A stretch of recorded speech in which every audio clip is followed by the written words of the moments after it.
While the Rugby World Cup was a massive success, French fans were left disappointed when their team crashed out of the tournament at the quarter-final stage.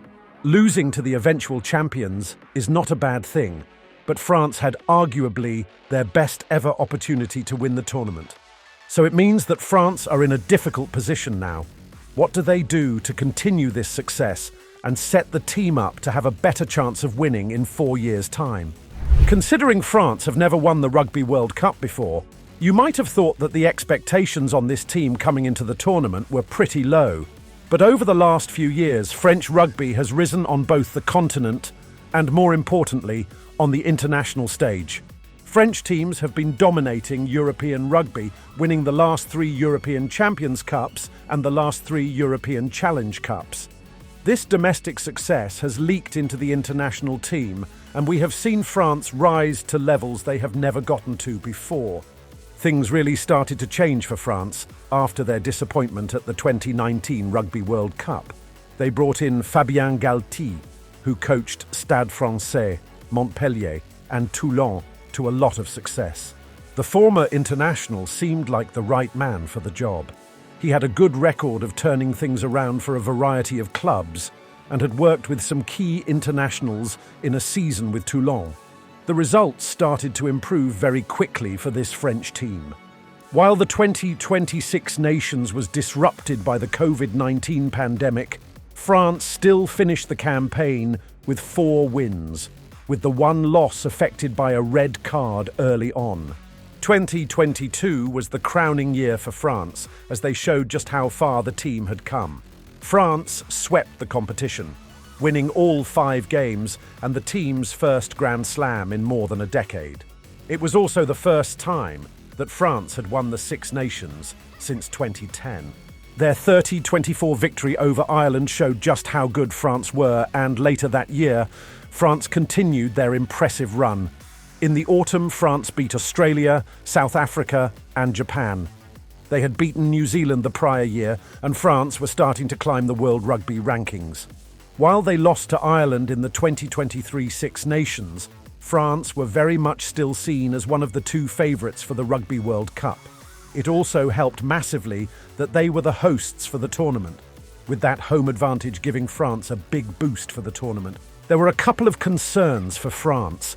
Losing Romain and Tamac prior to the tournament was a massive blow, but France had more than capable backups. They also had the best player in the world, Antoinedupont, who seemed like the Superman who could lead his country to their first Rugby World Cup title. They had stars all over the field, and where they did have injuries, France also had brilliant depth. They had beaten every major team over the last few years, had home advantage and an incredibly strong squad. So how did it all go wrong for France? There were more than a few things which went wrong for France as they exited the Rugby World Cup at the quarter-final stage. It is important to take a look at the reasons why France even had to play the reigning world champions so early in the tournament. Considering France already had to play New Zealand in the pool stage, you would have thought that things might have eased off slightly at the knockout stages. But as the Rugby World Cup draw took place at the start of 2020, France were not in the best position. Unless a miracle happened, France were always going to have to beat either South Africa or Ireland just to get to the semi-finals. It was a tough draw, but that is not the only reason why France fell apart. It is important to talk about injuries as well with this French side. Losing Romain and Tamac turned out to be a loss for France. Throughout the tournament, it did not look like the backline was quite as organised in attack. They also lost Paul Willemse before the tournament, while Julien Marchand was also injured. That took a lot of power and organisation out of the France attack. But it was more in defence where we really saw France falter. They lost that power, and it did not help that France could not have matched up to a team worse. If you take a look at the thing that made France the best team in the world, then arguably it would be their physicality. France have bulldozed teams in the past, with that 2023 Six Nations game against England being a clear indication of the world-class power that France held. The issue was The Springboks might have been the only team in the world able to match up with them player for player. France could not institute the dominant set piece, which allowed them to rack up the penalties and rack up the points. Not only did South Africa match them physically, but they continually found gaps in their defence. South Africa have such incredible playmakers on the outside that it is almost impossible to stop them. The French backline did not have the defence needed to stop the Springboks from racking up the points early on, and France got themselves into a hole that they were never able to drag themselves out of. Their discipline started to go, and South Africa took advantage of it. Of course, in hindsight, you can look back now and say that France should have gone for the corner instead of the points in the last 10 minutes. But you can't blame one single decision for the entire reason why France lost in the quarterfinals. There were a lot of things that went wrong for France, but all of that is in the past now. France need to start looking forwards and focusing on the next 4-year cycle. They need to make sure they don't panic and make the right decisions. So let's take a look at what France should do now. 1. Find a new right-hand man for Galthie. The first thing that France Rugby will have been considering when they fell out of the tournament was the position of Fabien Galthie. The head coach has completely turned around French rugby, but his position is understandably being looked at because of France disappointing at the tournament. Despite the rumours, it seems like the Galthie will be staying with France. After the team's 2022 Grand Slam success, Galthie was given a massive extension that goes until 2027. So while he won't be going anywhere, we have already seen his support cast start to change. Raphael Ibanez was the team manager of this French squad, but he has left his position in the weeks following the team's disappointing loss to the Springboks. Ibanez was a very important part of the French rebuild, but the rumours stated that his relationship with Galthie had fallen apart in recent months. Finding the right person to succeed Ibanez is very important for France. Having the entire rebuild on Galthie's shoulders is just too much for him. 2. Keep hold of Shaun Edwards. Finding a replacement for Ibanez is important, but it is even more important for France to keep hold of Shaun Edwards. The former Wales coach has shown he is a world-class coach with France.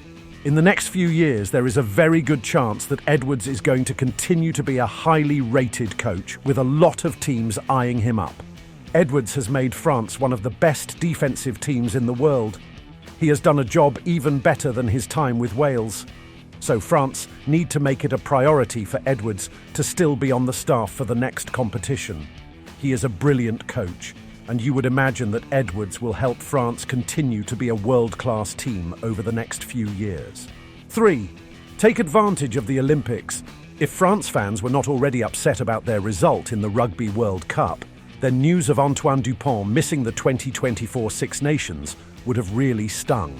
Dupont wants to win a gold medal for his country as part of the Sevens team, and so you can understand why he wants some time to fit into the team. The more worrying thing for France is that it is not just Dupont who is possibly going to be missing from their squad for the 2024 Six Nations. There have been rumours of multiple players joining Dupont in playing for the Sevens squad so that they can represent France at the Olympics. While that is a scary position for France to be in heading into a tournament they really want to win, it should be seen as the perfect opportunity for Fabien Galthie to bring new talent into the squad. France's dominant domestic teams are producing a lot of young French talent, and the Six Nations is the perfect opportunity to build the future French team. Winnie Atonio and Romain Taufifenua have already retired, while Jonathan Dante, Charles Olivon and Cyril Bale are all the wrong side of 30. Guys like Jean-Baptiste Gros, Thibaut Flamand and Sipili Falatea will all need to step into the holes that are being left. The front row seems to be the positions which needs the most work for France, and their best two props are the wrong side of 30, while Julien Marchand will be 32 by the time the next tournament starts. France need to take advantage of the fact that the 2024 Six Nations will not be a tournament they are trying to desperately win. Instead, use it as the tournament to bed in some youngsters and try to start to figure out what this team is going to look like in 4 years. 4. Don't panic.